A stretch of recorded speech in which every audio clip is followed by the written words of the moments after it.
టాలీవుడ్ నిర్మాతలకు గట్టి షాక్ ఇచ్చింది తెలంగాణ ప్రభుత్వం. తెలంగాణలో మూవీ బెనిఫిట్ షోలు రద్దు చేస్తున్నట్టు ప్రకటించారు మంత్రి కోమటిరెడ్డి వెంకటరెడ్డి. ఇకపై బెనిఫిట్ షోలకు అనుమతి ఇవ్వమన్నారు. సంధ్యా థియేటర్ తొక్కిసలాట ఘటన తర్వాత బెనిఫిట్ షోలు బంద్ చేస్తున్నట్టు ప్రకటించారు. మూవీ టికెట్ ధరల పెంపు కూడా ఉన్నదని తేల్చి చెప్పారు.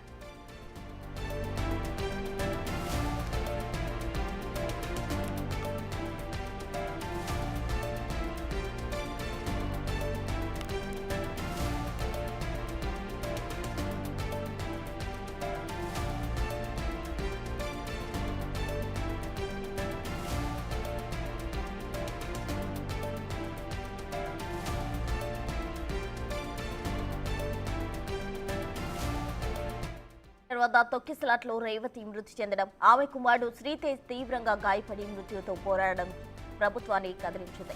హీరోలు వారి అనాలోచిత నిర్ణయాలు పనుల వల్ల ప్రజల ప్రాణాలు పోతున్నాయని, అందుకే ఇకపై ఈ బెనిఫిట్ షోలకు అనుమతి ఇచ్చేది లేదని నిర్ణయం తీసుకుంది. దీనిపై అసెంబ్లీలో మంత్రి కోమటిరెడ్డి వెంకటరెడ్డి కీలక ప్రకటన చేశారు. Benefit shows without any permission, no actor will go to the theatre. As a cinematography ministry, government तरफ से मेरे तरफ से 25 लाख और हॉस्पिटल का एक्सपेंडिचर पूरा मई हमारा प्रतीक फाउंडेशन से कल सुबह ही वो चेक भेज देंगे 25 लाख का प्रतीक फाउंडेशन से, और ट्रीटमेंट का पैसा भी हम पूरा गवर्नमेंट की तरफ से लेंगे. आज पूरा हमारा प्रिंसिपल सेक्रेटरी हेल्थ भी पूरा परस्यू कर रहे, वो भी देख लेंगे. फ्यूचर में आइंदा ऐसा इंसिडेंट नहीं होने देंगे. जो हमारा सीएम साहब बताए थे वैसे चलेंगे.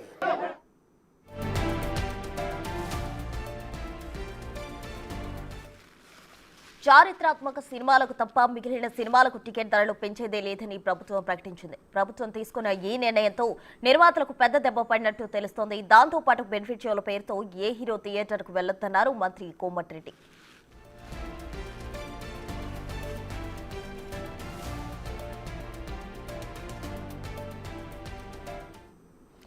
సంధ్యా థియేటర్ తొక్కిసలాట ఘటనకు సంబంధించి నిన్న అసెంబ్లీలో ప్రభుత్వం అయితే కీలక నిర్ణయం తీసుకుంది. ఇక మీరట తెలంగాణలో బెనిఫిట్ షోలకు అనుమతి ఉండదు, అలాగే టికెట్ ధరల పెంపు కూడా ఉండదంటూ కూడా నిర్ణయం తీసుకున్నట్టు తెలుస్తోంది. దీనికి సంబంధించి పూర్తి వివరాలు అందించేందుకు మా ప్రతినిధి సురేష్ సిద్ధంగా ఉన్నారు. సురేష్,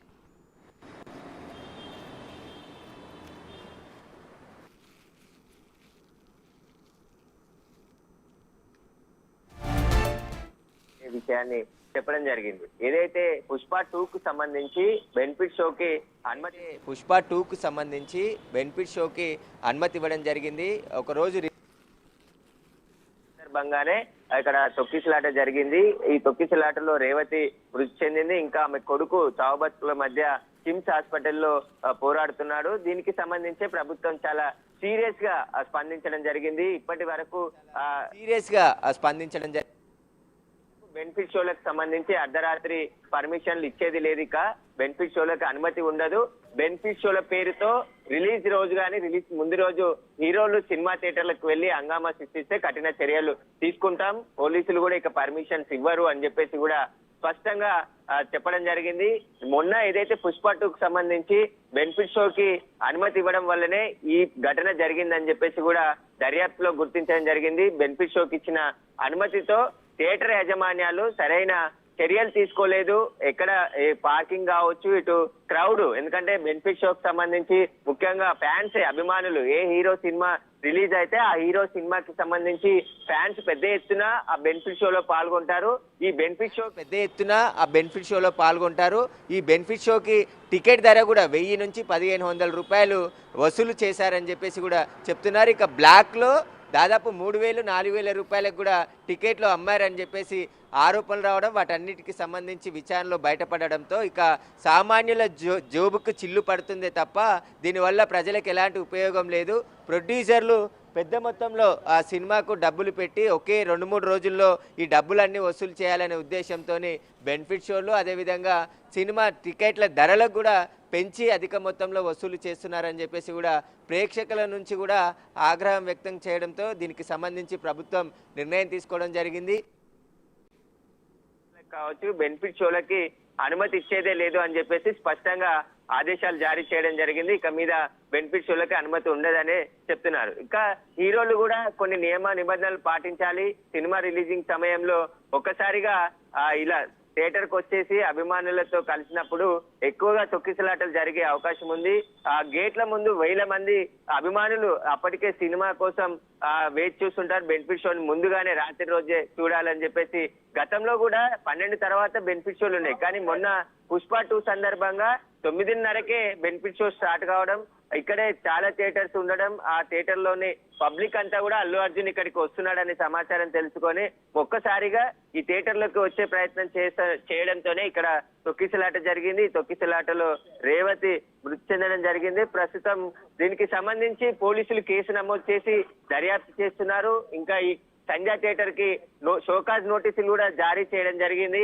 ఈ థియేటర్ లో సరైన వసతులు ఏర్పాటు లేవు, అసలు సరైన ఎగ్జిట్ సూచికలు, ఎంట్రీ వీటన్నిటికి సంబంధించిన ఏవీ లేవు. కాబట్టి థియేటర్ ఎందుకు సీజ్ చేయొద్దు అని చెప్పేసి కూడా షోకాజ్ నోటీస్ లో పేర్కొనడం జరిగింది. ఆ షోకాజ్ నోటీసులు ఈ రోజుకి 10 రోజులు అవుతుంది. ఈ రోజు సంధ్యా థియేటర్ యాజమాన్యం పోలీసులకు ఎలాంటి వివరణ ఇచ్చింది, లేదంటే లీగల్ గా ఈ కేసును ఎదుర్కోబోతున్నట్టు తెలుస్తుంది. ఎందుకంటే వాళ్ళు అన్ని అనుమతులతోనే థియేటర్ నిర్మించాము. 1982లో మొదట 35mm ఉండేది, ఆ తర్వాత 70mm థియేటర్ ని నిర్మించి 2 థియేటర్స్ పక్కపక్కే ఉన్నాయి. ఇక్కడ ఏ సినిమా రిలీజ్ అయినా హీరోలంతా కూడా సినిమాకి చూడడానికి సంధ్యా థియేటర్ కి వస్తారు. అందులో భాగంగానే అల్లు అర్జున్ వచ్చానని చెప్పేసి ఆయన చెప్తున్నాడు. కాబట్టి ఈ సంధ్యా థియేటర్ వద్ద జరిగిన తొక్కిసలాటకు సంబంధించి ఒక కేసు విచారణ జరుగుతుంది. దానికి సంబంధించి పూర్తిగా విచారణ ఒకవైపు కొనసాగుతుంది. కానీ ఇప్పుడు బెనిఫిట్ షోలకి ఇక తెలంగాణలో అనుమతి ఇచ్చేది లేదు అని చెప్పేసి కూడా ప్రభుత్వం నిర్ణయం తీసుకుంది. కాబట్టి ఇక మీద వచ్చే సినిమాలకి బెనిఫిట్ షోలకు కానీ ఇట్లా టికెట్ రేట్లకు కూడా నియంత్రించాలని చెప్పేసి ప్రజలు కోరుతున్నారు. ఎందుకంటే ఒక ఫ్యామిలీ సినిమాకి వెళ్ళాలంటే 10,000 పెట్టి సినిమాకి వెళ్తే మధ్యతరగతి సంబంధించిన ప్రజలు నెలంతా కష్టపడిన డబ్బులన్నీ కూడా సినిమాకు పెట్టి వెళ్తే వాళ్ళ పరిస్థితి ఏంటి అని చెప్పేసి కూడా ఆగ్రహం వ్యక్తం చేస్తున్నారు. ఖచ్చితంగా సినిమాలు తీయాలి, ప్రేక్షకులకు అందించాలి, కానీ మొత్తం బిజినెస్ వ్యాపారంగా సినిమాని చేసేసి మొత్తం డబ్బులన్నీ ముందుగానే 10 రోజుల్లో 20 రోజుల్లో వసూలు చేసుకోవాలని చెప్పేసి టికెట్ ధరలు పెంచడం, ఇలా బెనిఫిట్ షోలు ఏర్పాటు చేయడం. బెనిఫిట్ షో ముఖ్య ఉద్దేశం ఏంటంటే అసలు ఫ్యాన్స్కి ముందుగా సినిమా చూపించాలనే ఒక బెనిఫిట్ షోస్ ఉన్నాయి, కానీ ఆ బెనిఫిట్ షోలని అధిక ధరలకి టికెట్లు విక్రయించి ఆ ఫ్యాన్స్ తొక్కిసలాట కారణమయ్యారు. కాబట్టి వీటన్నిటికి సంబంధించి ప్రభుత్వం నిర్ణయం తీసుకుంది. ఇక మీద బెనిఫిట్ షోలు అయితే తెలంగాణలో ఉండనట్టే తెలుస్తుంది ఖచ్చితంగా. Right, thank you Suresh.